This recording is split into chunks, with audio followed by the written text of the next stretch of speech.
कल हमरे पड़ोस में एक जनी कश्मीर से घूम के आई।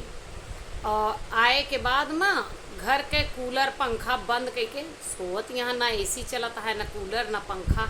हम अपने बालकनी से देखें कि सोवत तो ऐसा वहाँ खिड़की खोले यहाँ, लेकिन पंखा कूलर एसी कुछ ना चलाए यहाँ। फिर हम चुप हो गए। फिर सेकेंड डे देखें, फिर दूसरे दिन वह हमें दिखानी कि लाइट पंखा ऑफ के ही सब पड़ी। हम कहना अच्छा।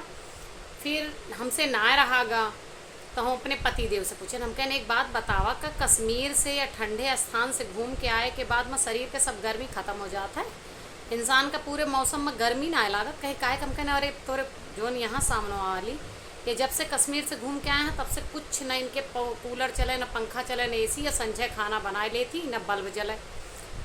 कहता तू पागल ये हो, कश्मीर से घूम के आए के बाद शरीर के गर्मी तो थोड़ा चलो ठीक है कम हो जाता है, लेकिन शरीर के गर्मी से ज़्यादा पता है के गर्मी निकल जाता। हम कहें जेब के गर्मी निकल जाता है। अब यही सोचत हुई है कि कहाँ से बचत करी, बिजली बिले बचाएली तब वो कुछ बजट आ जाए लाइन पर, यही लिए ना चलावत यहाँ। हम कहना अच्छा ई माजरा है।